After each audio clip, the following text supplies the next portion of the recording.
皆さんこんにちは。五野へみきです。セルフケア編第5弾です。今回はですね、風邪の予防、そして花粉症対策、アレルギー性鼻炎対策におすすめの家でできる、自分でできる上咽頭のセルフケアについてお伝えしていきます。上咽頭って何なのか、上咽頭のセルフケアがなんで必要なのかっていうのが伝わらないと、この中身が全然伝わらないと思うので、まずその話をさせていただきますね。で、まず私、慢性上咽頭炎でその治療でいいとをやっていて、どのぐらい家で自分でケアできるかによって炎症の程度が変わるかをもうすごく実感しているので伝えたいなと思ったんですけれども、この第5弾から見始めた方は今の文言がさっぱり意味がわからないと思うので、最初から説明しますね。まず私、その慢性上咽頭炎、これは慢性的に上咽頭が炎症しているということで、上咽頭はここです。喉の一番奥、鼻の穴の奥のところですね。ここが常に炎症しているというのが慢性上咽頭炎ということなんですけれども、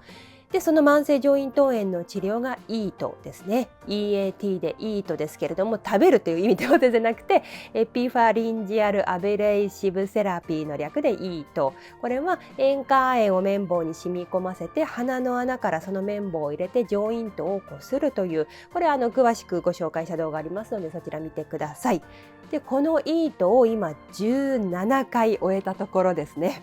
で毎週耳鼻科に通っているので、本当それは大変。私子供が1歳と3歳なので、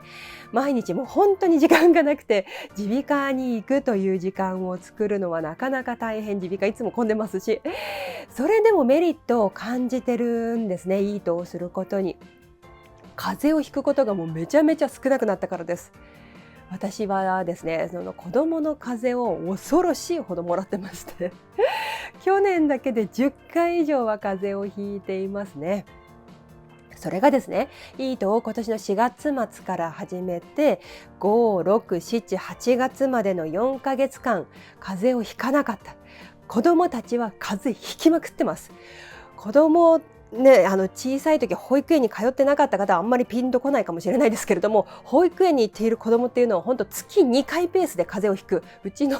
下の子今1歳で保育園に行っていて、だから風邪ひくのってもうちょっと上のクラスになったら違いますよ。今子供1歳なので、下の子が、1歳で8月だけで3回風邪をひいているっていう、はい、そんな感じで、その8月の3回目の風邪を若干もらってしまって、今ちょっと鼻声なので、もうこれがすごい残念なんですけれども、でもそれもすごい重くなってはないですね。はい、熱出したりとかは私はしてなくて、子供はしてますけども、はい。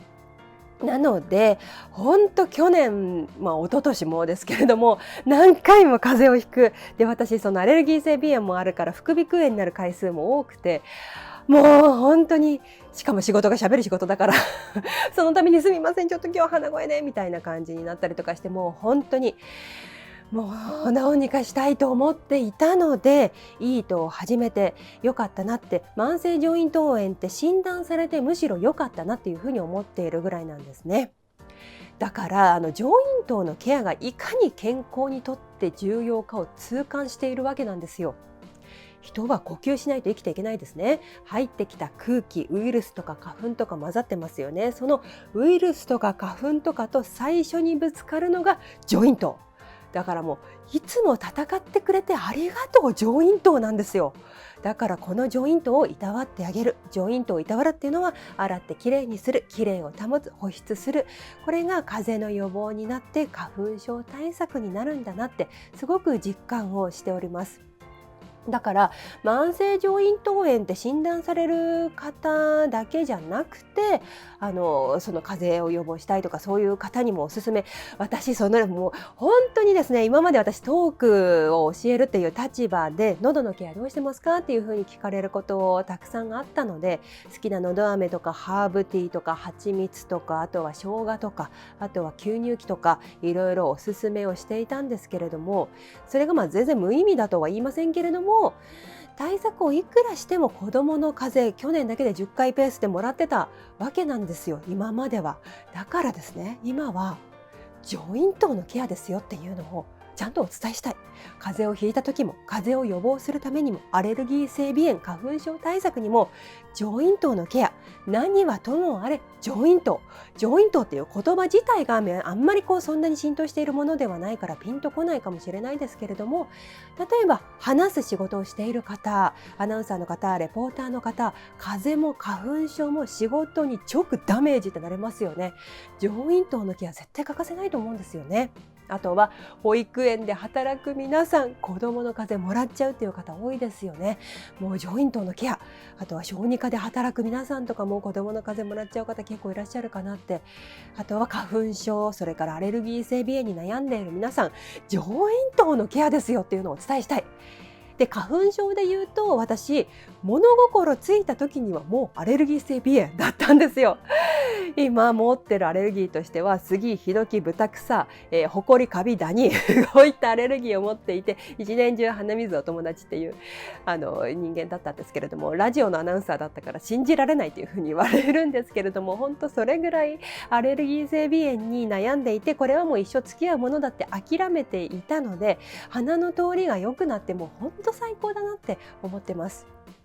ちなみに私の場合はイートを始めて10回で症状が一旦良くなったので、アレルギー性鼻炎のお薬をお休みしたんですけれども、その後また症状が出てきてしまったので、アレルギー性鼻炎のお薬再開になって、今はお薬とイートの治療を2週間に1度通っているという状況です。でプラス家でできるセルフケアをやっております。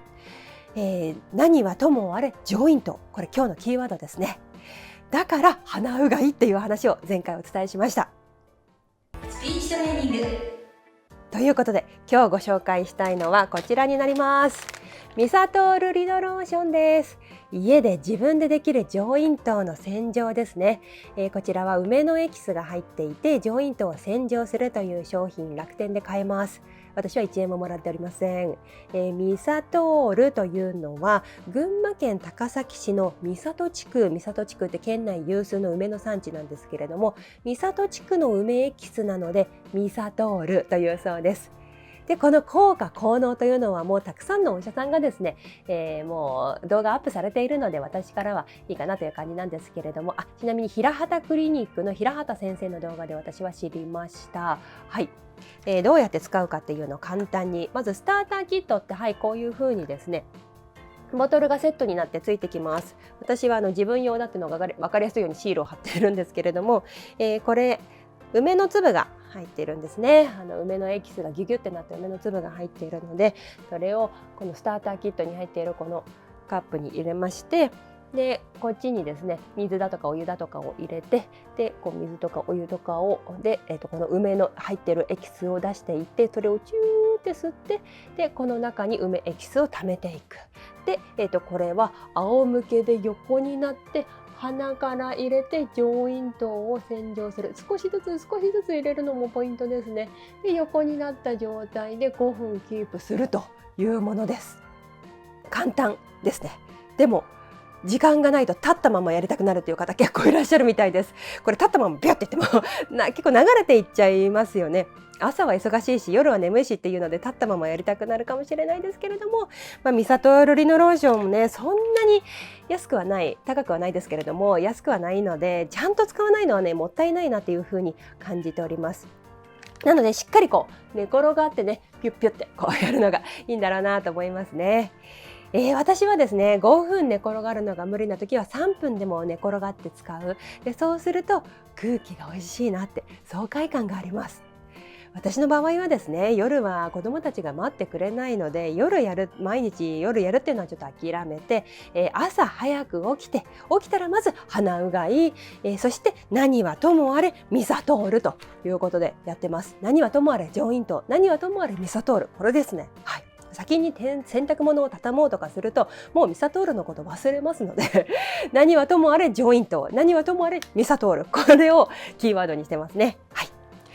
注意点としては鼻うがいが先だっていうことですかね。ミサトール流れていっちゃうともったいないですからね、鼻うがいを先にやるっていうことと、どうしても立ってこのままやりたいっていう方には点鼻ボトルを使う方法もあるそうなんですけれども、私の場合は点鼻ボトルを洗うのがちょっとめんどくさいって言っちゃったらあれですけれども、ちょっと続けられなくて、私はしっかり寝転がってやっている方ですね。だからやっぱ鼻うがいもミサトールリノローションも1日2日やっただけではそんなに効果が感じられないと思うんですよね。やっぱ継続してやるもの、ウイルス花粉ってやっぱずっと入ってきますからね。ずっとやれる、続けられる、自分が続けられる方法を模索するっていうのが大事だなって感じてます。私そのイートをやっていて内視鏡で、今ジョイントがどうなってるかって見せてもらえるんですけれども、だいたいツンツンってすると血だらけになるんですよ、ジョイントが。でもミサトールを毎日できている時は出血がちょっと少ないなって、あとちょっとサボっちゃったなっていう時は出血が多くなったりするんですけれども、頑張ってると症状が良くなってるんだなって、炎症が収まってきてるんだなって実感できますね。スピーチトレーニング。はい、ということで五戸美希のスピーチトレーニングメルマガやっております。ぜひご登録ください。話し方解説のラジオ毎週配信しています。それからいろいろ個別プランなどなどありますので、プラン一覧ご覧ください。セルフケア編はですね、月に1回ペースで更新しているんですけれども、これからはちょっとジョイントのケアもうちょっとお伝えしたいけど、食事の話もしたいし、口腔ケアの話もしたいし、どうしようかなと悩んでおります。コメントください。お待ちしています。